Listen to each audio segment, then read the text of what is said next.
ਸਿਰਸੇ ਵਾਲੇ ਡੇਰਾ ਮੁਖੀ ਨੂੰ ਬੇਅਦਬੀ ਦੇਣੀ, ਸਵਾਂਗ ਰਚਾਉਣਾ, ਫਿਰ FIR ਦਰਜ ਹੋਈ ਰੱਦ ਕਰਨੀ, ਉਹ ਵੀ ਇਲਜ਼ਾਮ ਇਹਨਾਂ ਤੇ ਲੱਗਦੇ ਆ ਕਿ ਨਹੀਂ ਲੱਗਦੇ ਜੀ? ਸ਼੍ਰੀ ਵਰਤਮਾਨ ਸਾਹਿਬ ਦੇ ਜਥੇਦਾਰ ਤਿੰਨਾਂ ਨੂੰ ਚੰਡੀਗੜ੍ਹ ਬੁਲਾਇਆ ਜੀ।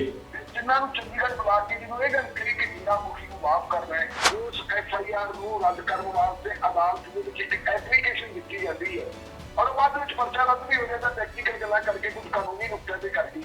ਇਹ ਸਾਰਾ ਕੁਝ ਪ੍ਰਕਾਸ਼ ਸਿੰਘ ਬਾਦਲ ਦੇ ਹਿੱਸੇ ਜਾਂਦਾ ਹੈ। ਉਹਨਾਂ ਦੀਆਂ ਪ੍ਰਾਪਤੀਆਂ ਦਾ ਜ਼ਿਕਰ ਕਰ ਦਿੱਤਾ ਤੁਸੀਂ, ਜਿਨ੍ਹਾਂ ਦੇ ਨੈਗੇਟਿਵ ਪੋਜ਼ਿਟਿਵ ਪੱਖ ਨੇ ਉਹਨਾਂ ਦਾ ਜ਼ਿਕਰ ਕਰ ਦਿੱਤਾ।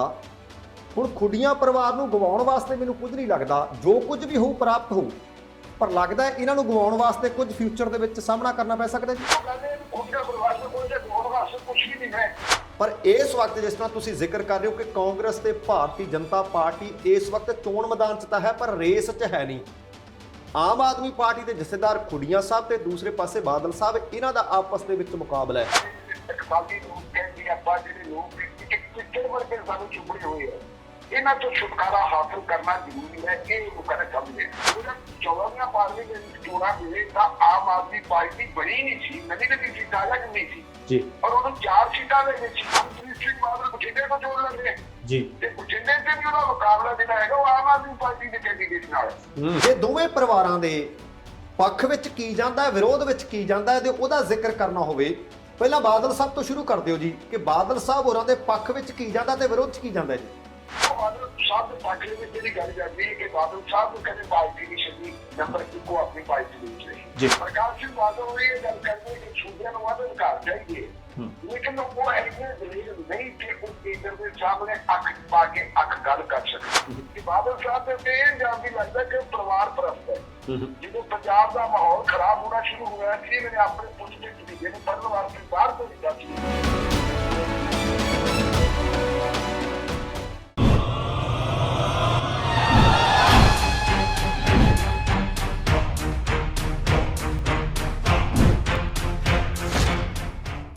TVN ਦੇਖਣ ਵਾਲੇ ਸਮੁੱਚੇ ਦਰਸ਼ਕਾਂ ਨੂੰ ਦਵਿੰਦਰ ਸਿੰਘ ਬੈਰੀਪਾਲ ਵੱਲੋਂ ਪਿਆਰ ਅਤੇ ਸਤਿਕਾਰ ਸਹਿਤ ਸਤਿ ਸ਼੍ਰੀ ਅਕਾਲ। ਪ੍ਰੋਗਰਾਮ ਚੋਣ ਦੰਗਲ ਵਿੱਚ ਤੁਹਾਡਾ ਸਭਨਾਂ ਦਾ ਨਿੱਘਾ ਸਵਾਗਤ।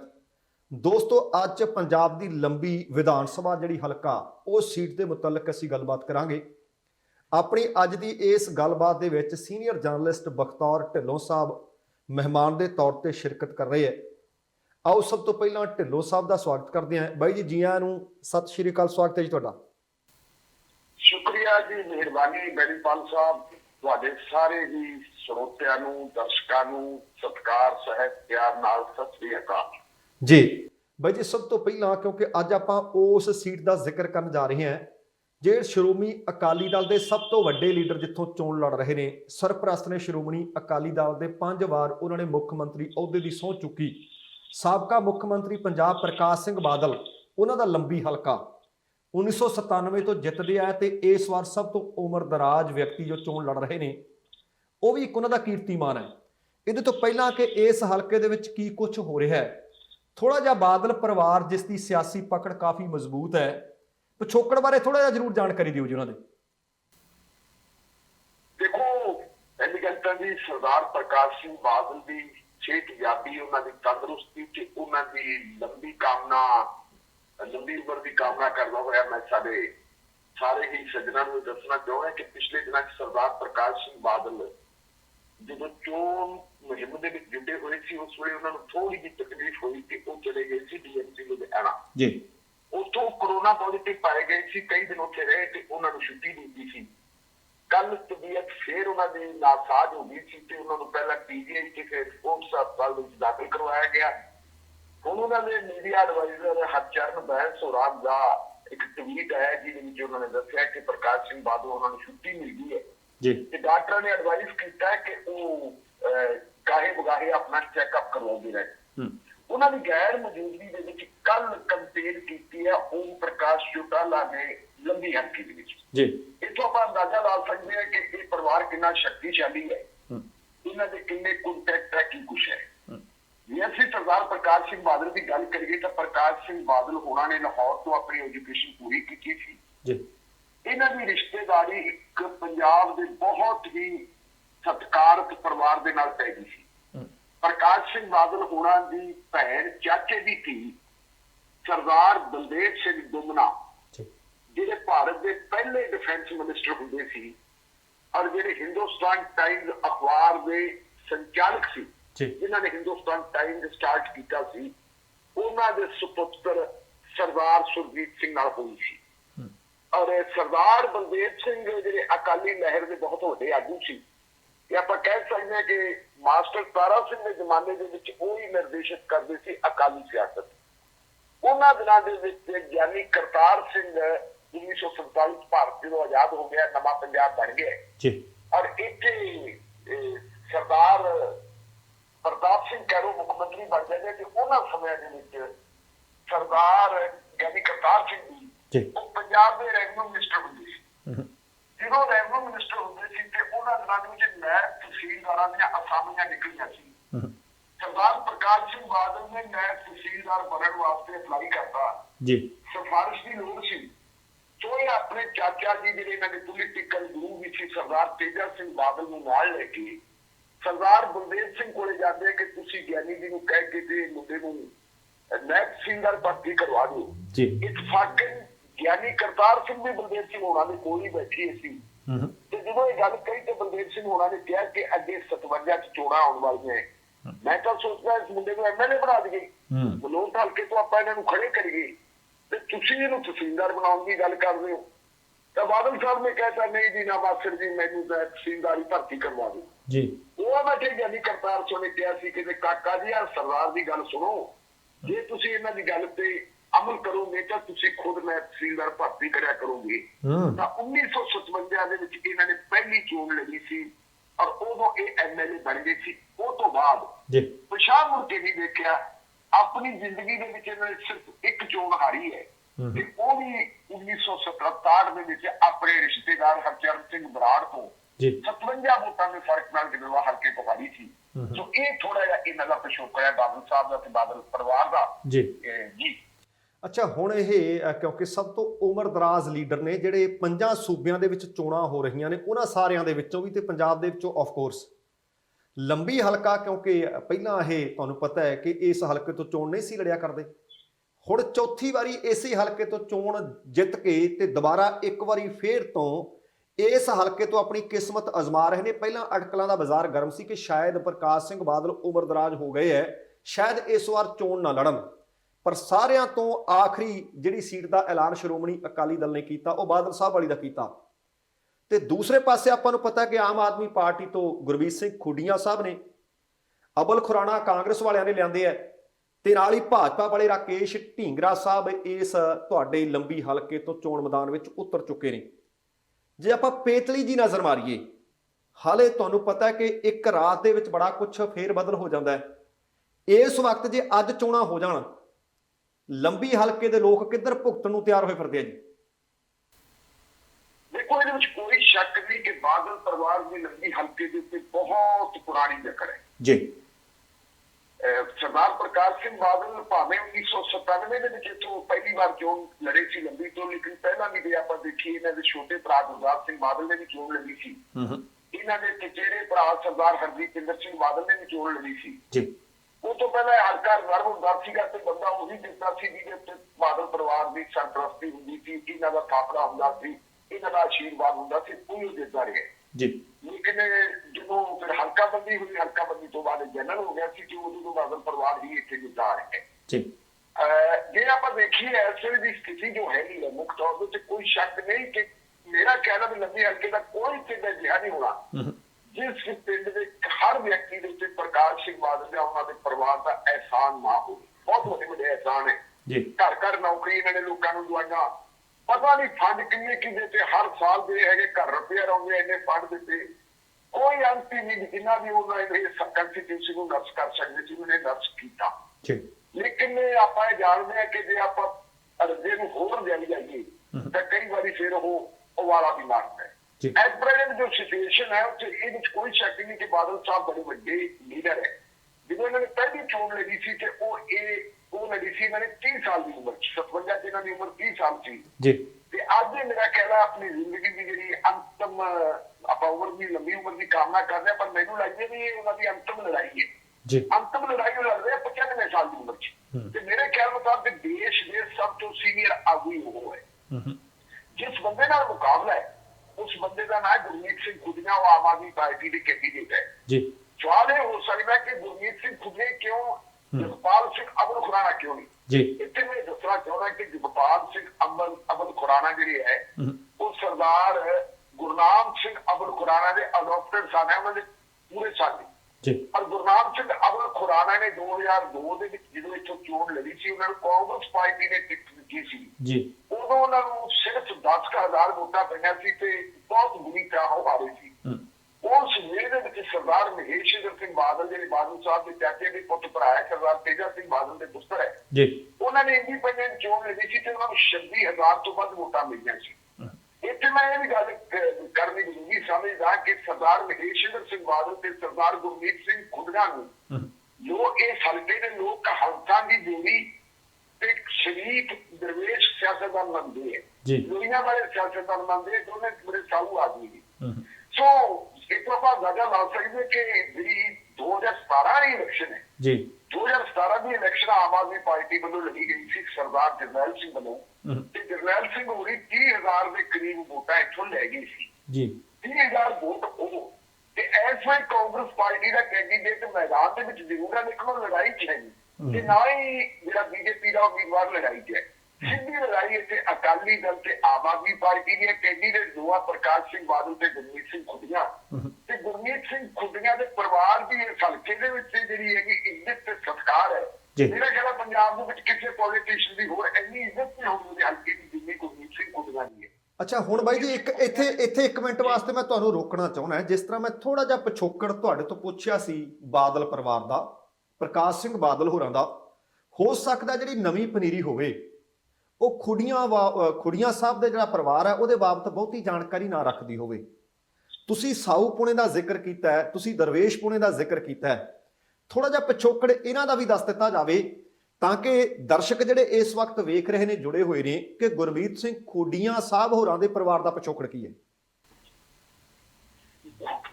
ਇੱਕ ਇਤਫਾਕਨ ਮੈਂ ਤੁਹਾਨੂੰ ਇਹ ਦੱਸਾਂ ਕਿ ਮੇਰਾ ਪਿੰਡ ਘੁੱਦਾ ਹੈ। ਅੱਛਾ ਜੀ। 9ਵੀਂ 10ਵੀਂ ਪੀੜ੍ਹੀ ਚ ਬਾਦਲ ਪਰਿਵਾਰ ਤੇ ਮੇਰਾ ਪਰਿਵਾਰ ਅਸੀਂ ਇੱਕੋ ਇਕੱਠੇ ਹੋ ਜਾਂਦੇ ਹਾਂ। ਸੁਖਬੀਰ ਸਿੰਘ ਬਾਦਲ, ਮਨਪ੍ਰੀਤ ਸਿੰਘ ਬਾਦਲ, ਅਸੀਂ ਪੀੜ੍ਹੀ ਦਰ ਪੀੜ੍ਹੀ ਜਿਹੜੇ ਆਪਸ ਵਿੱਚ ਹੁਣ ਭਰਾ ਲੱਗਦੇ ਆ। ਔਰ ਇਹ ਵੀ ਮੈਂ ਤੁਹਾਨੂੰ ਦੱਸ ਦਿੰਦਾ ਕਿ ਸਰਦਾਰ ਗੁਰਮੀਤ ਸਿੰਘ ਖੁੱਡੀਆਂ ਦੇ ਵੱਡੇ ਵਡੇਰਿਆਂ ਦਾ ਪਿੰਡ ਵੀ ਘੁੱਦਾ ਹੀ ਹੈ। ਅੱਛਾ ਜੀ। ਇਹ ਦੋਨੋਂ ਘੁੱਦਾ ਪਿੰਡ ਚੋਂ ਗਏ ਆ, ਇੱਕ ਬਾਦਲ ਚਲੇ ਗਏ ਤੇ ਦੂਜੇ ਖੁੱਡੀਆਂ ਪਿੰਡ ਚਲੇ ਗਏ।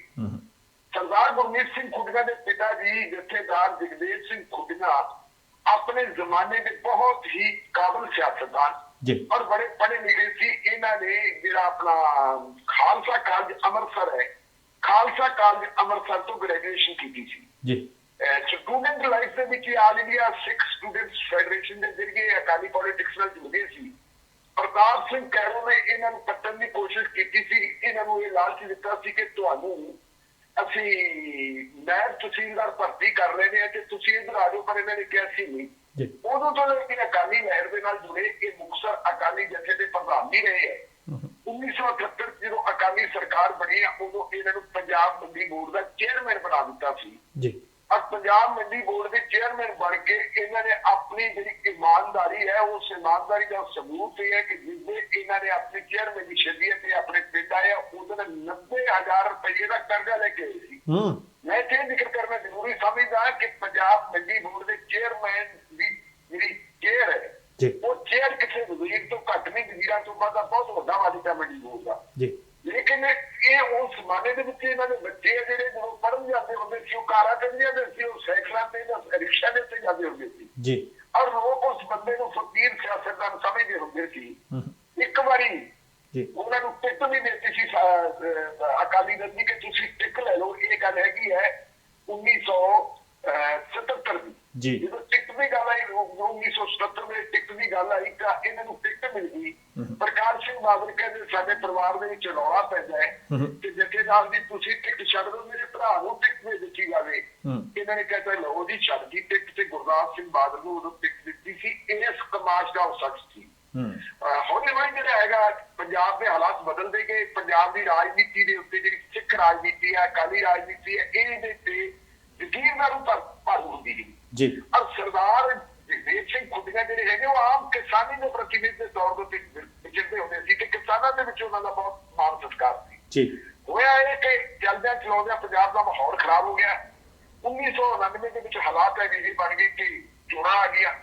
ਪਾਰਲੀਮੈਂਟ ਦੀਆਂ ਚੋਣਾਂ ਦੇ ਇਹਨਾਂ ਨੂੰ ਅਕਾਲੀ ਦਲ ਅੰਮ੍ਰਿਤਸਰ ਵੀ ਨਹੀਂ ਕਹਿ ਸਕਦੇ ਆਪਾਂ, ਉਦੋਂ ਜਿਹੜੇ ਸਪਲਿੰਟਰ ਅਕਾਲੀ ਦਲ ਸੀ ਬਾਬਾ ਜੋਗਿੰਦਰ ਸਿੰਘ ਹੋਣੀ, ਇਹਨਾਂ ਨੇ ਕਹਿ ਦਿੱਤਾ ਜੀ ਵੀ ਤੁਸੀਂ ਚੋਣ ਲੜ ਲਓ ਜੀ, ਕਹਿੰਦੇ ਵੀ ਚੋਣ ਲੜ ਲੈਣੇ। ਚੋਣ ਇਹਨਾਂ ਨੇ ਆਪਣੀ ਸ਼ੁਰੂਆਤ ਕੀਤੀ ਤੇ ਇਹ ਦੇਖੋ ਤੁਸੀਂ ਉਸ ਵੇਲੇ ਇਹਨਾਂ ਨੇ ਪੰਜਾਬ ਦੇ ਤੋਂ ਵੱਡੇ ਕਰਾਇਆ ਨੇ। ਸਰਦਾਰ ਹਰਚਰਨ ਸਿੰਘ ਬਰਾੜ ਜਿਹੜੇ ਕੈਰੋ ਪਰਿਵਾਰ ਦੇ ਜਵਾਈ ਸੀ, ਉਹਨਾਂ ਦੇ ਪਰਿਵਾਰ ਨੂੰ ਇਹਨਾਂ ਨੇ ਹਰਾਇਆ ਤੇ ਭਾਈ ਸ਼ਮਿੰਦਰ ਸਿੰਘ ਜਿਹੜੇ ਸਿਟਿੰਗ ਐਮਪੀ ਸੀ ਉਹਨਾਂ ਨੂੰ ਹਰਾਇਆ। 1.5 ਲੱਖ ਤੋਂ ਵੱਧ ਵੋਟਾਂ ਲੈ ਕੇ ਇਹਨਾਂ ਨੇ ਪਾਰਲੀਮੈਂਟ ਦੀ ਚੋਣ ਲੜੀ ਸੀ ਜੀ। ਥੋੜਾ ਸਮਾਂ ਹੋਇਆ ਸੀ ਇਹਨਾਂ ਨੂੰ ਪਾਰਲੀਮੈਂਟ ਦਾ ਮੈਂਬਰ ਬਣਿਆ ਨਹੀਂ, ਔਰ ਉਸ ਤੋਂ ਬਾਅਦ ਅਚਨਚੇਤ ਇਹ ਜਿਹੜੇ ਹੈਗੇ ਜੋ ਸਵੇਰੇ ਸ਼ਹਿਰ ਨੂੰ ਨਿਕਲੇ, ਉਸ ਤੋਂ ਬਾਅਦ ਇਹ ਲਾਪਤਾ ਹੋ ਗਈ। ਲਾਪਤਾ ਹੋਣ ਤੋਂ ਬਾਅਦ ਇਹਨਾਂ ਦੀ ਡੈਡ ਬੋਡੀ ਕਈ ਦਿਨਾਂ ਦੀ ਜਦੋਜਹਿਦ ਤੋਂ ਬਾਅਦ ਇੱਕ ਨਹਿਰ ਦੇ ਵਿੱਚੋਂ ਮਿਲਦੀ ਹੈ ਜੀ। ਤੇ ਮੈਨੂੰ ਉਸ ਡਾਕਟਰ ਦੇ ਨਾਲ ਮਿਲਣ ਦਾ ਮੌਕਾ ਮਿਲਿਆ ਜਿਸ ਡਾਕਟਰ ਦਾ ਨਾਮ JS ਦਲਾਲ ਹੈ ਜੀ। JS ਦਲਾਲ ਹੋਰਾਂ ਨੇ ਉਹਨਾਂ ਦਾ ਪੋਸਟਮਾਰਟਮ ਕੀਤਾ ਸੀ ਔਰ ਉਹਨਾਂ ਨੇ ਮੇਰੇ ਕੋਲ ਜਿਹੜਾ ਇਕਸ਼ਾਫ ਕੀਤਾ ਸੀ, ਉਹ ਇਕਸ਼ਾਫ ਉਹਨਾਂ ਨੇ ਇਕੱਲਾ ਮੇਰੇ ਕੋਲੇ ਨਹੀਂ ਕੀਤਾ, ਪੰਜਾਬ ਤੇ ਹਰਿਆਣਾ ਹਾਈ ਕੋਰਟ ਦੇ ਵਿੱਚ ਵੀ ਕੀਤਾ ਸੀ ਕਿ ਜਥੇਦਾਰ ਜਗਦੇਵ ਸਿੰਘ ਖੁੱਡੀਆਂ ਨੂੰ ਕਤਲ ਕਰਕੇ ਨਹਿਰ ਦੇ ਵਿੱਚ ਸੁੱਟਿਆ ਗਿਆ ਸੀ। ਪੰਜਾਬ ਤੇ ਹਰਿਆਣਾ ਹਾਈ ਕੋਰਟ ਨੇ ਮਾਮਲਾ CBI ਦੇ ਸਪੁਰਦ ਕਰ ਦਿੱਤਾ ਸੀ, ਪਰ ਕਿਉਂਕਿ ਬਹੁਤ ਵੱਡੇ ਵੱਡੇ ਨਾਂ ਇਹਦੇ ਵਿੱਚ ਇਨਵੋਲਵ ਹੁੰਦੇ ਸੀ, ਸੋ ਜਿਵੇਂ ਤੁਹਾਨੂੰ ਪਤਾ ਕਿ ਰਾਜਨੀਤਿਕ ਦਬਾਅ ਵੀ ਚੱਲ ਗਿਆ, ਉਹ ਕੇਸ ਮਿੱਟੀ ਘੱਟੇ ਦੇ ਵਿੱਚ ਰੁਲ ਗਿਆ। ਵੱਡੀ ਗੱਲ ਇਹ ਹੈ ਕਿ ਉਹਨਾਂ ਦਾ ਪਰਿਵਾਰ ਉਹਨਾਂ ਦੇ ਬੱਚੇ ਹੈ ਜਿਹੜੇ ਉਹ ਆਪਣੇ ਬਾਪ ਦੇ ਸੰਸਕਾਰਾਂ ਦੇ ਪਹਿਰਾ ਦਿੱਤੇ। ਤੀਜੀ ਪੀੜ੍ਹੀ ਹੈ ਉਹਨਾਂ ਦੀ ਤੇ ਤੀਜੀ ਪੀੜ੍ਹੀ ਨੂੰ ਵੀ ਲੰਬੀ ਹਲਕੇ ਦੇ ਲੋਕ ਜਿਹੜੇ ਹੈਗੇ ਪ੍ਰਵੇਸ਼ ਸਿਆਸਤਦਾਨਾਂ ਵਜੋਂ ਜਾਣਦੇ ਆ। ਅੱਜ ਵੀ ਗੁਰਮੀਤ ਸਿੰਘ ਖੁੱਡੀਆਂ ਦਾ ਤੁਸੀਂ ਜ਼ਿਕਰ ਕਰਾਂਗੇ, ਆਪਾਂ ਗੁਰਮੀਤ ਖੁੱਡੀਆਂ ਕਹਾਂਗੇ ਤੇ ਸ਼ਾਇਦ ਕੋਈ ਨਾ ਜਾਣਦਾ ਹੋਵੇ ਕਿ ਕੌਣ ਹੈ ਜੀ। ਜਦੋਂ ਤੁਸੀਂ ਜਥੇਦਾਰ ਗੁਰਮੀਤ ਸਿੰਘ ਖੁੱਡੀਆਂ ਕਹੋਗੇ ਤੇ ਲੋਕ ਉਹ ਵੀ ਜਾਣਦੇ ਆ। ਇਹ ਦੇਖੋ ਕਿੰਨਾ ਵੱਡਾ ਇਤਫਾਕ ਹੈ। ਪ੍ਰਕਾਸ਼ ਸਿੰਘ ਬਾਦਲ ਹੋਣੀ ਬਹੁਤ ਲੰਬੇ ਸਮੇਂ ਤੋਂ ਅਕਾਲੀ ਦਲ ਦੇ ਨਾਲ ਜੁੜੇ ਹੋਏ ਆ, ਉਹ ਪ੍ਰਧਾਨ ਵੀ ਰਹੇ, ਅੱਜ ਕੱਲ੍ਹ ਸਰਪ੍ਰਸਤ ਆ, ਲੇਕਿਨ ਇੱਕ ਵੀ ਦਿਨ ਇਹਨਾਂ ਦੇ ਨਾਂ ਨਾਲ ਜਥੇਦਾਰ ਨਹੀਂ ਲੱਗਿਆ।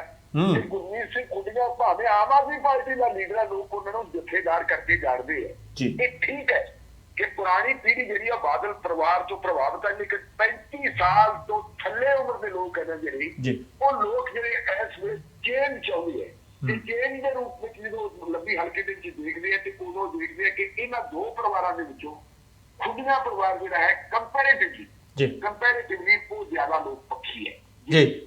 ਅੱਛਾ, ਮੈਨੂੰ ਇਹ ਦੱਸਿਓ ਢਿੱਲੋਂ ਸਾਹਿਬ, ਜਿਸ ਤਰ੍ਹਾਂ ਤੁਸੀਂ ਜ਼ਿਕਰ ਕੀਤਾ ਹੈ ਕਿ ਇੱਕ ਪਾਸੇ ਦਰਵੇਸ਼ ਤੇ ਦੂਸਰੇ ਪਾਸੇ ਅਮੀਰਾਂ ਦੇ ਅਮੀਰ, ਚੋਣ ਮੈਦਾਨ ਵਿੱਚ ਦੋਵੇਂ ਬਰਾਬਰ ਨੇ, ਦੋਵਾਂ ਦੀ ਇਸ ਵਕਤ ਲੰਬੀ ਹਲਕੇ ਦੇ ਵਿੱਚ ਲੋਕਾਂ ਦੇ ਵਿੱਚ ਪਹਿਚਾਣ ਡਾਢੀ ਆ ਖਾਸੀ ਹੈ।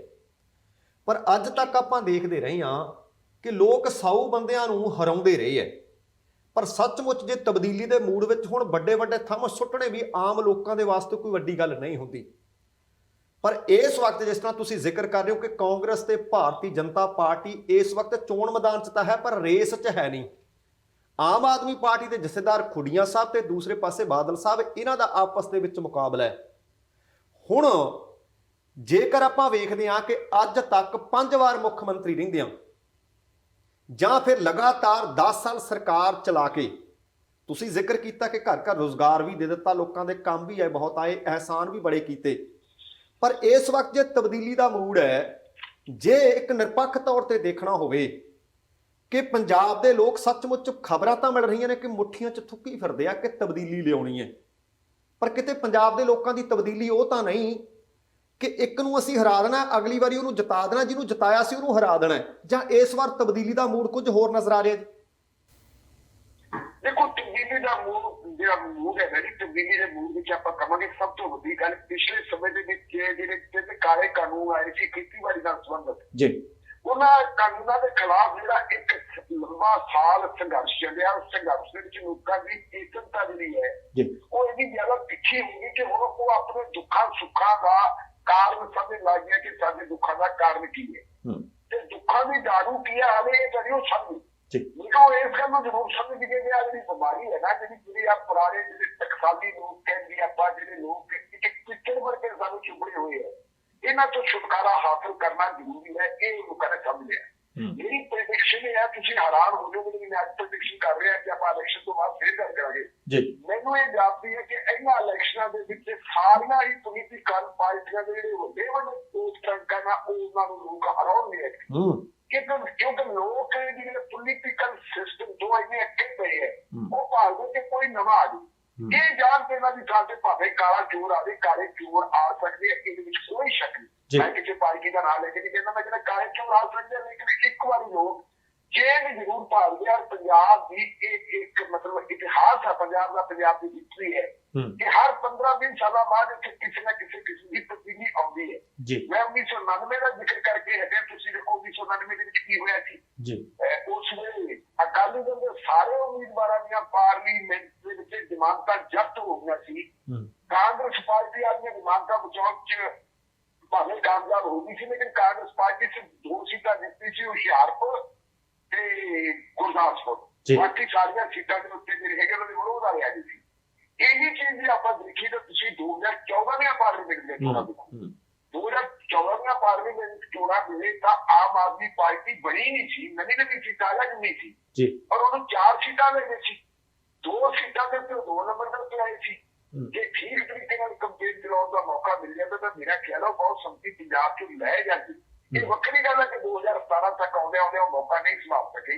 ਅੱਜ ਵੀ ਭਾਵੇਂ ਆਮ ਆਦਮੀ ਪਾਰਟੀ ਦੀ ਆਰਗੇਨਾਈਜੇਸ਼ਨ ਹਾਲੇ ਪੂਰੀ ਤਰ੍ਹਾਂ ਮੁਕੰਮਲ ਨਹੀਂ, ਮਜ਼ਬੂਤ ਨਹੀਂ, ਲੇਕਿਨ ਲੋਕਾਂ ਦੇ ਵਿੱਚ ਜਿਹੜਾ ਉਭਾਰ ਹੈ, ਲੋਕ ਇਹ ਚਾਹੁੰਦੇ ਹੈ ਕਿ ਚੰਗੇ ਲੋਕ ਅੱਗੇ ਆਉਣ। ਜ਼ਿਆਦਾਤਰ ਮੇਰਾ ਖਿਆਲ ਜਿਹੜੀਆਂ ਇਹਨਾਂ ਇਲੈਕਸ਼ਨਾਂ ਦੇ ਵਿੱਚ ਜਿਹੜੀ ਲੋਕ ਪਾਰਟੀਆਂ ਦੇ ਨਾਲੋਂ ਕੈਂਡੀਡੇਟਸ ਨੂੰ ਵੀ ਤਰਜੀਹ ਦੇ ਰਹੇ, ਉਹ ਦੇਖ ਰਹੇ ਹੈ ਕਿ ਕੈਂਡੀਡੇਟ ਕੀ ਹੈ। ਜਦੋਂ ਅਸੀਂ ਲੰਬੀ ਦੀ ਗੱਲ ਕਰਦੇ ਤਾਂ ਲੰਬੀ ਦੇ ਉੱਤੇ ਵੀ ਪ੍ਰਕਾਸ਼ ਸਿੰਘ ਬਾਦਲ ਤੇ ਖੁਦੀਆਂ ਦਾ ਜਦੋਂ ਲੋਕ ਮੁਕਾਬਲਾ ਕਰ ਰਹੇ ਆ, ਪਰਿਵਾਰਾਂ ਦਾ ਮੁਕਾਬਲਾ ਕਰ ਰਹੇ ਹੈ, ਉਹ ਬੰਦੇ ਦਾ ਰਿਕਾਰਡ ਵੀ ਦੇਖਦੇ ਆ, ਬੰਦੇ ਦੀ ਜਿਹੜੀ ਵਿਚਰਨ ਦਾ ਤੌਰ ਤਰੀਕਾ ਦੇਖਦੇ ਆ, ਉਹਦਾ ਕੰਮ ਕਰਨ ਦਾ ਤਰੀਕਾ ਦੇਖਦੇ ਆ। ਇਹਦਾ ਕਰਕੇ ਲੋਕ ਉੱਥੇ ਵੋਟਾਂ ਪਾਉਂਦੇ। ਬਹੁਤ ਸਾਰੇ ਕੈਂਡੀਡੇਟ ਹੈ ਜਿਹੜੇ ਹੈ। ਹੁਣ ਤੁਸੀਂ ਦੇਖੋ ਕਿ ਬਾਦਲ ਪਰਿਵਾਰ ਦਾ ਦੂਜਾ ਜਿਹੜਾ ਹੈਗਾ ਮੈਂਬਰ ਮਨਪ੍ਰੀਤ ਸਿੰਘ ਬਾਦਲ ਬਠਿੰਡੇ ਤੋਂ ਚੋਣ ਲੜ ਰਿਹਾ ਤੇ ਬਠਿੰਡੇ ਤੇ ਵੀ ਉਹਦਾ ਮੁਕਾਬਲਾ ਜਿਹੜਾ ਹੈਗਾ ਉਹ ਆਮ ਆਦਮੀ ਪਾਰਟੀ ਦੇ ਕੈਂਡੀਡੇਟ ਨਾਲ।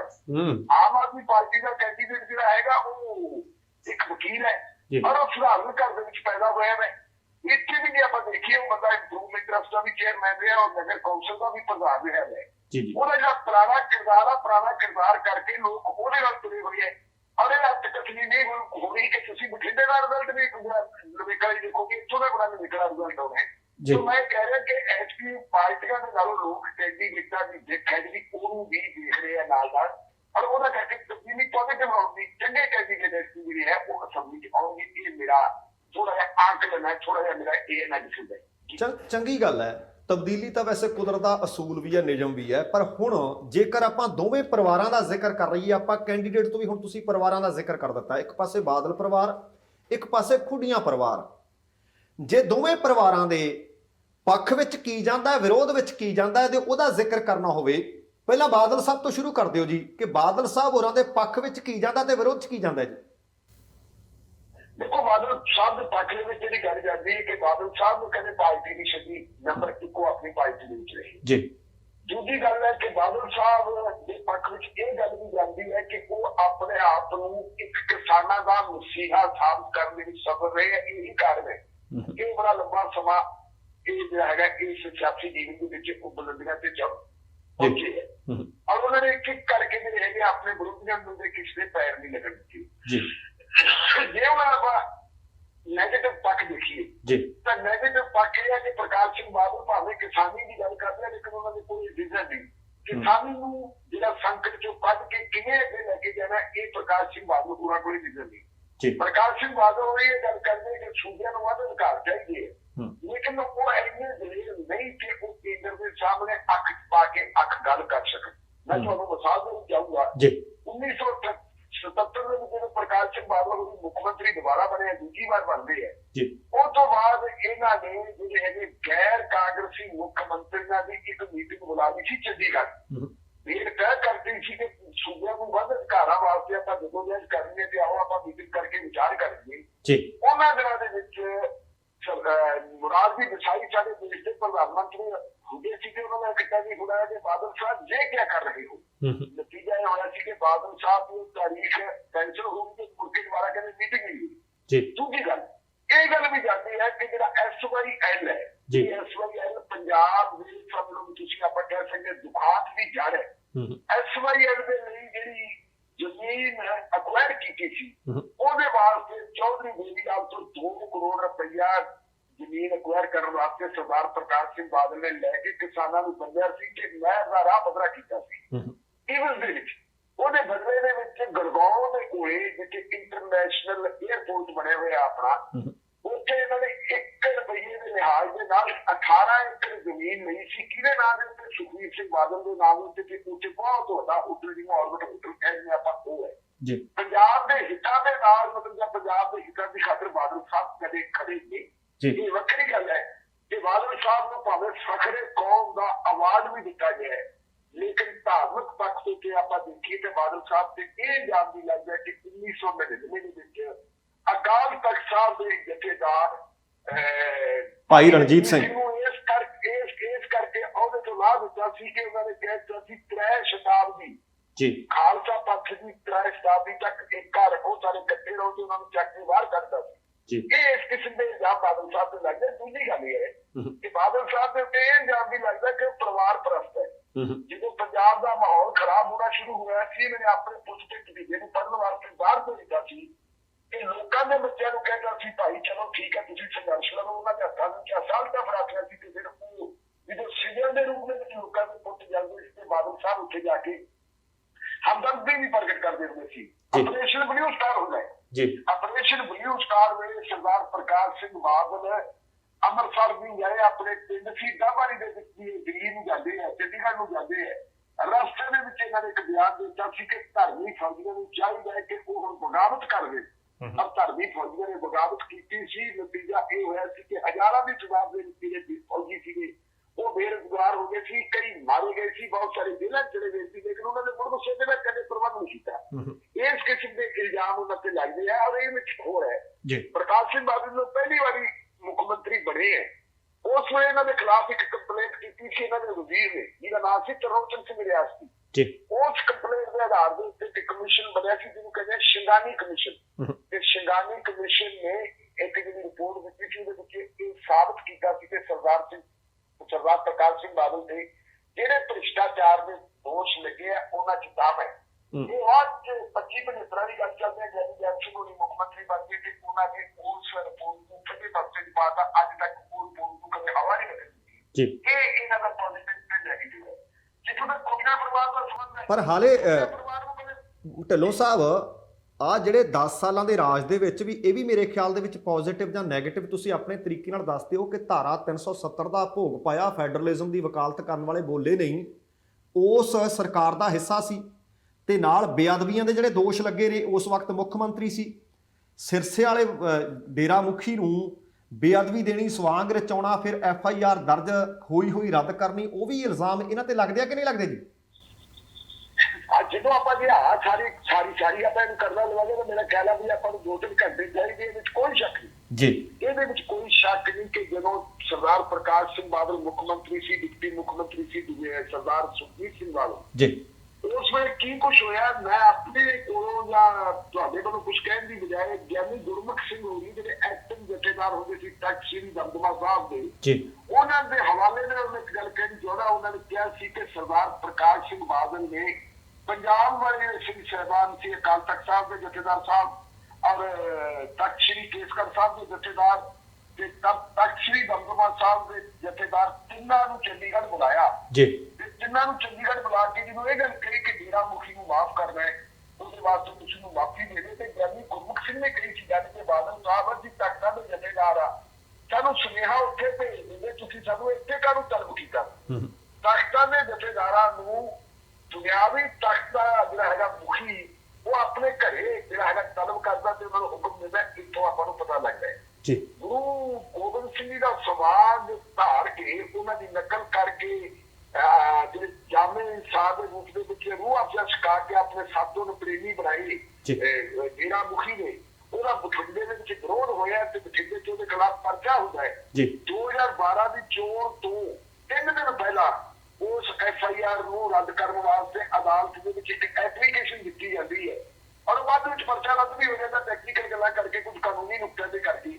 ਇਹ ਸਾਰਾ ਕੁਝ ਪ੍ਰਕਾਸ਼ ਸਿੰਘ ਬਾਦਲ ਦੇ ਹਿੱਸੇ ਜਾਂਦਾ ਹੈ। ਜੀ ਪਰ ਜਿਵੇਂ ਜਿਸ ਢੰਗ ਦੇ ਨਾਲ ਡੇਰਾ ਮੁਖੀ ਨੂੰ ਮਾਫ ਕੀਤਾ ਗਿਆ, ਮਾਫੀ ਨੂੰ ਜਦੋਂ ਸਿੱਖ ਜਗਤ ਨੇ ਨਾ ਮਨਜ਼ੂਰ ਕਰ ਦਿੱਤਾ, 91 ਲੱਖ ਰੁਪਏ ਦੇ ਇਸ਼ਤਿਹਾਰ ਗੁਰੂ ਦੀ ਗੋਲਕ ਦੇ ਵਿੱਚੋਂ ਦਿੱਤੇ ਗਏ ਕਿ ਸਿੱਖੋ ਤੁਸੀਂ ਆਪ ਮੰਨੋ। ਸਿੱਖਾਂ ਨੇ ਫੇਰ ਪਰਿਵਾਰ ਨਾਲ ਕੀਤਾ ਤੇ ਬਾਅਦ ਵਿੱਚ ਮਾਫੀਨਾਮਾ ਵਾਪਸ ਲਿਆ। ਸਾਰੀਆਂ ਤਿੰਨ ਚੀਜ਼ਾਂ ਹੋਈਆਂ ਔਰ ਇਹ ਗੱਲ ਤਾਂ ਹੁਣ ਮੰਨ ਚੁੱਕੇ ਕਿ ਸਾਥੋਂ ਗਲਤੀਆਂ ਹੋਈਆਂ। ਉਹ ਤੋਂ ਵੱਡੀ ਗੱਲ ਗੁਰੂ ਗ੍ਰੰਥ ਸਾਹਿਬ ਦੀ ਬੇਅਦਬੀ ਹੁੰਦੀ ਹੈ। ਬੇਅਦਬੀ ਦੇ ਖਿਲਾਫ ਪ੍ਰੋਟੈਸਟ ਕਰਨ ਵਾਲੇ ਲੋਕਾਂ ਨੂੰ ਗੋਲੀਆਂ ਨਾਲ ਉਡਾਇਆ ਜਾਂਦਾ ਹੈ। ਤੇ ਸਭ ਤੋਂ ਵੱਡੀ ਉਹਦੇ ਨਾਲੋਂ ਵੱਡੀ ਗੱਲ ਇਹ ਹੈ ਕਿ 2012 ਚ ਜਦੋਂ ਸਰਦਾਰ ਪ੍ਰਕਾਸ਼ ਸਿੰਘ ਬਾਦਲ ਮੁੱਖ ਮੰਤਰੀ ਬਣਦੇ ਹੈ, ਸੌ ਕਿੱਥੇ ਚੁੱਕਦੇ ਆ ਉਹਦੇ ਦੀ ਚੱਪੜਚਿੜੀ। ਚੱਪੜਚਿੜੀ ਉਹ ਇਤਿਹਾਸਕ ਮੈਦਾਨ ਹੈ ਜਿੱਥੇ ਬਾਬਾ ਬੰਦਾ ਸਿੰਘ ਬਹਾਦਰ ਨੇ ਇੱਕ ਇਤਿਹਾਸ ਸਿਰਜਿਆ ਸੀ, ਸਿੱਖ ਰਾਜ ਦੀ ਬੁਨਿਆਦ ਰੱਖੀ ਸੀ।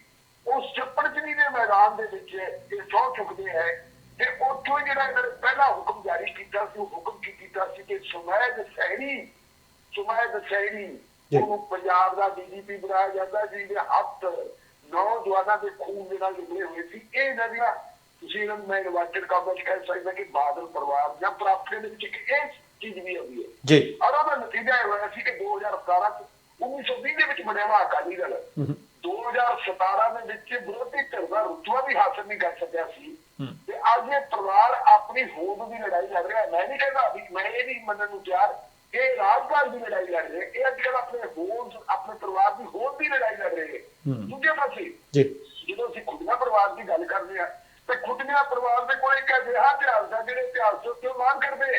ਉਹ ਸਧਾਰਨ ਪਰਿਵਾਰ ਹੈ, ਉਹ ਖਿੱਚੀ ਪਰਿਵਾਰ ਹੈ, ਉਹਨਾਂ ਦੇ ਬੱਚੇ ਪੜ੍ਹੇ ਲਿਖੇ ਹੈ, ਉਹ ਲੋਕਾਂ ਚ ਵਿਚਰਦੇ ਦੁੱਖ ਸੁੱਖ ਦੇ ਵਿੱਚ ਜਾਂਦੇ ਹੈ। ਲੋਕ ਉਹਨਾਂ ਨੂੰ ਆਪਣੇ ਦੁੱਖ ਸੁੱਖ ਦਾ ਦਾਰੂ ਸਮਝਦੇ ਸਾਡੇ ਵਿੱਚੋਂ ਹੈ। ਉਹਨਾਂ ਦੇ ਕੋਈ ਉੱਤੇ ਕੋਈ ਬੰਦਾ ਉਂਗਲ ਨਹੀਂ ਉਠਾ ਸਕਦਾ। ਮੈਂ ਜ਼ਿਕਰ ਕੀਤਾ ਕਿ ਇੱਕੋ ਵਾਰੀ ਮੌਕਾ ਮਿਲਿਆ ਸੀ ਜਥੇਦਾਰ ਗੁੱਡੀਆਂ ਨੂੰ ਮਲਾਈਦਾਰ ਅਹੁਦੇ ਤੇ ਨਿਯੁਕਤ ਹੋਣ ਦਾ ਤੇ ਉਹ 90,000 ਰੁਪਏ ਦਾ 1970-80 ਦੇ ਵਿੱਚ ਉਸ ਦੌਰ ਨੂੰ 90,000 ਰੁਪਏ ਦਾ ਕਰਜ਼ਾ ਲੈ ਕੇ ਮੁੜਨਾ। ਔਰ ਜਦੋਂ ਉਹ ਇੰਟੈਕਟਰ ਹੁੰਦੇ ਸੀ ਕਾਰਾਂ ਵਾਸਤੇ ਤਾਂ ਬੱਸਾਂ ਚ ਸਫ਼ਰ ਕਰਦੇ ਹੁੰਦੇ ਸੀ। ਔਰ ਲਿਖਾਈ ਪੜ੍ਹਾਈ ਦੇ ਵਿੱਚ ਤੁਸੀਂ ਦੇਖੋ ਕਿ ਉਹਨਾਂ ਦਾ ਝੋਲਾ ਜਿਹੜਾ ਅਖਬਾਰਾਂ ਨਾਲ ਰਸਾਲਿਆਂ ਨਾਲ ਕਿਤਾਬਾਂ ਨਾਲ ਭਰਿਆ ਹੁੰਦਾ ਸੀ। ਅੱਜ ਵੀ ਜੇ ਮੇਰਾ ਖਿਆਲ ਉਹਨਾਂ ਦੇ ਘਰ ਜਾ ਕੇ ਦੇਖੀ ਤੇ ਐਡੀ ਵੱਡੀ ਲਾਇਬ੍ਰੇਰੀ ਹੈ। ਪੁਰਾਣੀਆਂ ਲਿਖਤਾਂ ਕਿਤੋਂ ਨਹੀਂ ਮਿਲ ਸਕਦੀਆਂ, ਲੇਕਿਨ ਖੁੱਡੀਆਂ ਪਰਿਵਾਰ ਦੇ ਕੋਲ ਮਿਲ ਜਾਣਗੀਆਂ ਪਏ ਉਹਨਾਂ ਦੇ ਕੋਲ। ਇਹ ਉਹਨਾਂ ਦੀ ਪ੍ਰਾਪਤੀ ਹੈ। ਔਰ ਜਿਵੇਂ ਲੋਕਾਂ ਚ ਵਿਚਰ ਮੇਰੇ ਦੁੱਖ ਸੁੱਖ ਮੈਂ ਇਕੱਲਾ ਲੰਬੀ ਹਲਕੇ ਵਿੱਚ ਛੱਡੋ ਕਿ ਤੁਸੀਂ ਇਹ ਦੱਖਣੀ ਪੰਜਾਬ ਦੇ ਵਿੱਚ ਕੋਈ ਪਰਿਵਾਰ ਨਹੀਂ ਹੋਣਾ ਜਿਹੜਾ ਇਹ ਨਾ ਜਾਣਦਾ ਹੋਵੇ ਕਿ ਇਹ ਪਰਿਵਾਰ ਕੋਈ ਚੰਗਾ ਪਰਿਵਾਰ ਹੈ। ਇਸ ਕਰਕੇ ਜਿਹੜਾ ਕੰਪੀਟੀਸ਼ਨ ਹੈ ਲੰਬੀ ਦਾ ਕੰਪੀਟੀਸ਼ਨ ਸਿਆਸਤ ਦੀ ਬਜਾਏ ਦੋ ਪਰਿਵਾਰਾਂ ਦੇ ਦਰਮਿਆਨ ਦੀ ਹੈ। ਇਹ ਚੰਗੇ ਤੇ ਮਾੜੇ ਦੀ ਚੋਣ ਜਿਹੜੀ ਹੈ ਉੱਥੋਂ ਦੇ ਲੋਕਾਂ ਨੇ ਕਰਨੀ ਹੈ ਤੇ ਉਮੀਦ ਇਹ ਹੈ ਕਿ ਇਹ ਠੀਕ ਹੈ ਭਾਵੇਂ ਜਿੱਤ ਹਾਰ ਕਿਸੇ ਦੀ ਵੀ ਹੋਵੇ। ਪਰ ਮੇਰਾ ਮੰਨਣਾ ਦਲੀਪਾਲ ਸਾਹਿਬ ਕਿ ਜਿਵੇਂ ਪ੍ਰਕਾਸ਼ ਸਿੰਘ ਬਾਦਲ ਦੀ ਜ਼ਿੰਦਗੀ ਦੀ ਪਹਿਲੀ ਜਿਹੜੀ ਇਲੈਕਸ਼ਨ ਜਿਹੜੀ ਉਹਨਾਂ ਨੇ ਬੜੀ ਟਿਕ ਕੇ ਜਿੱਤੀ ਸੀ ਸਿਰਫ 500 ਵੋਟਾਂ ਦੇ ਫਰਕ ਨਾਲ। ਆਹ ਇਲੈਕਸ਼ਨ ਹੋਇਆ ਪਹਿਲੀ ਗੱਲ ਤਾਂ ਉਹਦਾ ਇਤਿਹਾਸ ਕੋਈ ਨਵਾਂ ਚੱਲਦਾ ਜਾਓ, ਪਰ ਇਹ ਇਲੈਕਸ਼ਨ ਜਿਹੜੀ ਉਹਨਾਂ ਦੀ ਜ਼ਿੰਦਗੀ ਦੀ ਅੰਤਮ ਇਲੈਕਸ਼ਨ ਹੈ। ਇਹ ਉਹਨਾਂ ਦੀ ਇੱਕ ਵਾਕਈ ਇਮਤਿਹਾਨ ਹੈ। ਇਹ ਤੋਂ ਪਤਾ ਲੱਗ ਰਿਹਾ ਹੈ ਕਿ ਲੋਕ ਫੈਸਲਾ ਕੀ ਕਰਦੇ ਹੈ। ਕਈ ਵਾਰੀ ਇਹ ਯਾਦ ਹੁੰਦੇ ਹੈ ਕਿ ਬੁਢਾਪੇ ਦੇ ਵਿੱਚ ਸਿਰ ਸੁਆਹ ਵੀ ਪੈ ਜਾਂਦੀ ਹੁੰਦੀ ਹੈ। ਕਈ ਵਾਰੀ ਬੰਦਾ ਜਿਹੜਾ ਹੈਗਾ ਬੁਢਾਪੇ ਦੇ ਵਿੱਚ ਬੜਾ ਵੱਡਾ ਨਾਂ ਲੈ ਕੇ ਵੀ ਜਾਂਦਾ ਹੁੰਦਾ ਹੈ ਤੇ ਜਦੋਂ ਆਪਾਂ ਮੈਂ ਗੱਲ ਸੁਆਹ ਦੀ ਗੱਲ ਕਰਨਾ ਉਦੋਂ ਲੋਕ ਉਹਦੇ ਪੁਰਾਣੇ ਗੁਣਾ ਦੋਸ਼ਾਂ ਦਾ ਫਿਰ ਫੈਸਲਾ ਕਰਨ ਲੱਗ ਜਾਂਦੇ ਕਿ ਕੀ ਇਹਨੇ ਕੀਤਾ ਸੀ ਕੀ ਨਹੀਂ ਕੀਤਾ ਸੀ। ਲੱਭੀ ਪਹਿਲਾਂ ਵੀ ਇਤਿਹਾਸ ਸਿਰਜਦੀ ਨਹੀਂ ਹੈ। ਔਰ ਮੇਰੇ ਖਿਆਲ ਮੁਤਾਬਕ ਲੱਭੀ ਦੇ ਵਿੱਚ ਇੱਕ ਨਵਾਂ ਇਤਿਹਾਸ ਸਿਰਜਿਆ ਜਾ ਰਿਹਾ ਹੈ। ਢਿੱਲੋਂ ਸਾਹਿਬ ਆਮ ਤੌਰ ਤੇ ਸਿਆਣੇ ਲੋਕ ਕਹਿੰਦੇ ਆ ਕਿ ਭਰਿਆ ਮੇਲਾ ਛੱਡ ਦੇਣਾ ਚਾਹੀਦਾ। ਪੰਜਾਬ ਦੇ ਦੋ ਵਾਹਦ ਲੀਡਰ ਜਿਹੜੇ ਆਪਣੇ ਆਪ ਨੂੰ ਸਮਝਦੇ ਆ, ਇੱਕ ਮੁੱਖ ਮੰਤਰੀ ਸਾਬਕਾ ਪ੍ਰਕਾਸ਼ ਸਿੰਘ ਬਾਦਲ, ਦੂਸਰੇ ਵੀ ਮੁੱਖ ਮੰਤਰੀ ਪਰ ਉਹ ਵੀ ਸਾਬਕਾ ਨਹੀਂ, ਕੈਪਟਨ ਅਮਰਿੰਦਰ ਸਿੰਘ। ਜਿਹੜੀ ਤੁਸੀਂ ਆ ਸੁਆਹ ਵਾਲੀ ਗੱਲ ਕੀਤੀ ਹੈ, ਆਮ ਲੋਕਾਂ ਦੇ ਮੂੰਹ ਤੇ ਚਰਚਾ ਹੈ, ਖੁੰਡ ਚਰਚਾ ਵੀ ਹੈ ਕਿ ਭਰਿਆ ਮੇਲਾ ਇਹਨਾਂ ਨੂੰ ਛੱਡ ਦੇਣਾ ਚਾਹੀਦਾ ਸੀ। ਇਹਨਾਂ ਦੀਆਂ ਪ੍ਰਾਪਤੀਆਂ ਦਾ ਜ਼ਿਕਰ ਕਰ ਦਿੱਤਾ ਤੁਸੀਂ, ਜਿਨ੍ਹਾਂ ਇਹਨਾਂ ਦੇ ਨੈਗੇਟਿਵ ਪੋਜ਼ਿਟਿਵ ਪੱਖ ਨੇ ਉਹਨਾਂ ਦਾ ਜ਼ਿਕਰ ਕਰ ਦਿੱਤਾ। ਹੁਣ ਖੁੱਡੀਆਂ ਪਰਿਵਾਰ ਨੂੰ ਗਵਾਉਣ ਵਾਸਤੇ ਮੈਨੂੰ ਕੁਝ ਨਹੀਂ ਲੱਗਦਾ, ਜੋ ਕੁਝ ਵੀ ਹੋਊ ਪ੍ਰਾਪਤ ਹੋਊ, ਪਰ ਲੱਗਦਾ ਇਹਨਾਂ ਨੂੰ ਗਵਾਉਣ ਵਾਸਤੇ ਕੁਝ ਫਿਊਚਰ ਦੇ ਵਿੱਚ ਸਾਹਮਣਾ ਕਰਨਾ ਪੈ ਸਕਦਾ ਜੀ। ਦੇਖੋ ਗੱਲ ਇਹ ਖੁੱਡੀਆਂ ਪਰਿਵਾਰ ਦੇ ਕੋਲ ਤਾਂ ਗਵਾਉਣ ਵਾਸਤੇ ਕੁਝ ਵੀ ਨਹੀਂ ਹੈ। ਉਹਨਾਂ ਦੇ ਕੋਲ ਤਾਂ ਜਿਹੜੇ ਉਹਨਾਂ ਦੇ ਫਾਦਰ ਸੀ ਗੁਰਮੀਤ ਸਿੰਘ, ਉਹਨਾਂ ਦੇ ਫਾਦਰ ਸੀ ਸਰਦਾਰ ਜਗਦੇਵ ਸਿੰਘ ਖੁੱਡੀਆਂ, ਉਹ ਵੀ ਇੱਕ ਪਰਨਾ ਕੋਲੇ ਰੱਖਦੇ ਹੁੰਦੇ ਸੀ, ਝੋਲਾ ਰੱਖਦੇ ਸੀ, ਕਿਤਾਬਾਂ ਰੱਖਦੇ ਸੀ। ਅੱਜ ਵੀ ਇਹਨਾਂ ਕੋਲ ਉਹੀ ਕੁਛ ਹੈ। ਵਾਹਿਗੁਰੂ ਦੀ ਇੰਨੀ ਕੁ ਕਿਰਪਾ ਇਹਨਾਂ ਤੇ ਹੈਗਾ ਕਿ ਇਹਨਾਂ ਦਾ ਲੰਗਰ ਪਾਣੀ ਵਧੀਆ ਚੱਲੀ ਜਾਂਦਾ ਹੈ। ਜੀ ਮੈਂ ਪਿਛਲੇ ਸਮੇਂ ਦੇ ਵਿੱਚ ਜਦੋਂ ਦੇਖਿਆ ਸੀ ਇਹਨਾਂ ਦੀ ਮਾਤਾ ਦੀ ਸੁਰਗਵਾਸ ਹੋ ਗਈ ਸੀ, ਮੈਂ ਉਸ ਵੇਲੇ ਗਿਆ ਸੀ। ਜੀ ਜਦੋਂ ਸਰਦਾਰ ਜਗਦੇਵ ਸਿੰਘ ਕੁੱਟੀਆਂ ਹੋਏ ਮੈਂ ਉਦੋਂ ਵੀ ਗਿਆ ਸੀ, ਉਹਨਾਂ ਦੇ ਵੀ ਮੈਂ ਭੋਗ ਤੇ ਗਿਆ ਸੀ। ਜੀ ਤੇ ਸਿਮਿਲਰਿਟੀ ਜਿਹੜੀ ਮੈਂ ਸਮਾਨਤਾ ਦੇਖੀ ਸੀ ਕਿ ਕਿੱਥੇ 1999 ਜੱਬੇ ਜੀ ਉਹ ਟਾਈਮ ਲੈ ਲਓ, ਜਿੰਨਾ ਕੁ ਇਕੱਠ ਉਸ ਵੇਲੇ ਸੀ ਉਦੋਂ ਲੋਕਾਂ ਨੂੰ, ਕਿਉਂਕਿ ਉਹ ਸ਼ਹੀਦ ਹੋਏ ਸੀ, ਉਹਨਾਂ ਦਾ ਕਤਲ ਹੋਇਆ ਸੀ, ਜੀ ਹਮਦਰਦੀ ਸੀ। ਪੰਜਾਬ ਦੇ ਵਿੱਚ ਜਿਹੜੀ ਹੈਗੀ ਹੈ ਸਿੱਖ ਲਹਿਰ ਬੜੀ ਸਿਖਰ ਦੇ ਉੱਤੇ ਸੀ, ਬੜਾ ਭਾਰੀ ਇਕੱਠ ਹੋਇਆ ਸੀ। ਲੇਕਿਨ ਜਦੋਂ ਪਿਛਲੇ ਸਮੇਂ ਦੇ ਵਿੱਚ ਕੁੜੀਆਂ ਸਾਹਿਬ ਦੀ ਹਿਆਤਰ ਸ਼ਰੀਕ ਦਾ ਜਿਹੜਾ ਸੁਰਗਵਾਸ ਹੋਈ ਸੀ, ਉਸ ਵੇਲੇ ਵੀ ਏਡਾ ਵੱਡਾ ਇਕੱਠ ਅੰਮ੍ਰਿਤਸਰ ਤੱਕ ਦੇ ਲੋਕ ਆਏ ਸੀ। ਇਹ ਲੋਕਾਂ ਦੇ ਵਿੱਚ ਉਸ ਪਰਿਵਾਰ ਦੀ ਜਿਹੜੀ ਪ੍ਰਾਪਤੀ ਹੈ, ਜਿਹੜਾ ਉਹਨਾਂ ਦਾ ਫਰਮਾ ਹੈ, ਜਿਹੜੀ ਉਹਨਾਂ ਨੇ ਇੱਜ਼ਤ ਕਮਾਈ ਆ, ਉਹਦਾ ਪ੍ਰਗਟਾਵਾ। ਇਸ ਕਰਕੇ ਆਪਾਂ ਕਹਿੰਦੇ ਨੇ ਕੋਈ ਵਿਚਾਰਾ ਕੋਈ ਗੋਲ ਨੂੰ ਕੁਝ ਵੀ ਹਾਂ ਖਤਮ ਵਾਸਤੇ ਸਾਰਾ ਜਹਾਨ ਤੇ ਹੈ। ਇਹ ਇਤਿਹਾਸ ਉਹ ਸਿਰ ਸਕਦੇ ਹੈ, ਲੋਕਾਂ ਨੇ ਇਤਿਹਾਸ ਸਿਰ ਦਿੱਤਾ। ਇਸ ਨੂੰ ਬਹੁਤ ਵੱਡਾ ਮਾਣ ਖੱਟਣ ਨੇ ਮੇਰਾ ਕਹਿਣਾ ਵੀ ਉਹ ਕਈ ਮੁੱਖ ਮੰਤਰੀਆਂ ਤੋਂ ਉੱਪਰ ਦਾ ਜਿਹੜਾ ਹੋ ਗਏ, ਇਹ ਕੰਮ ਪਹਿਲਾਂ ਵੀ ਹੋ ਚੁੱਕਿਆ ਹੈ। 1999 ਦੇ ਵਿੱਚ ਵੀ ਇਸੇ ਹਲਕੇ ਦੇ ਵਿੱਚ ਇਤਿਹਾਸ ਰਚਿਆ ਗਿਆ। 1999 ਦੇ ਵਿੱਚ ਖੁੱਡੀਆਂ ਸਾਹਿਬ ਨੇ ਫਰੀਦਕੋਟ ਕੀਤੀ ਸੀ। 1999 ਦੇ ਵਿੱਚ ਸੁਖਬੀਰ ਸਿੰਘ ਬਾਦਲ ਨੇ ਸੀਟ ਹਾਰੀ ਸੀ, ਜਦੋਂ ਕੇਂਦਰੀ ਵਜ਼ੀਰ ਹੁੰਦਾ ਸੀ, ਤੇ ਉਹ ਹਾਰੀ ਨਹੀਂ ਕੀਤੀ ਸੀ ਜਗਮੀਤ ਸਿੰਘ ਬਰਾੜ। ਜਿਹੜੇ ਜਗਮੀਤ ਸਿੰਘ ਬਰਾੜ ਹੋਣੀ ਵੀ ਕਿਸੇ ਜ਼ਮਾਨੇ ਚ ਜਥੇਦਾਰ ਖੁੱਡੀਆਂ ਸਾਹਿਬ ਦੇ ਜਿਹੜੇ ਹੈਗੇ ਆ ਬੜੀ ਸ਼ੁਭ ਚਿੰਤਕ ਰਹੇ। ਆਦਮੀ ਪਰਿਵਾਰਾਂ ਦੀ ਨੇੜਤਾ ਤਾਂ ਆਪਸ ਵਿੱਚ ਹੈਗੀ ਹੈ, ਪਰ ਉਸ ਵੇਲੇ ਜਿਹੜੀ ਹੈਗੀ ਤੁਸੀਂ ਦੇਖੋ 10 ਸਾਲਾਂ ਦੇ ਵਿੱਚ ਇਤਿਹਾਸ ਆਪਣੇ ਆਪ ਨੂੰ ਰਿਪੀਟ ਕਰ ਦਿੰਦਾ ਹੈ।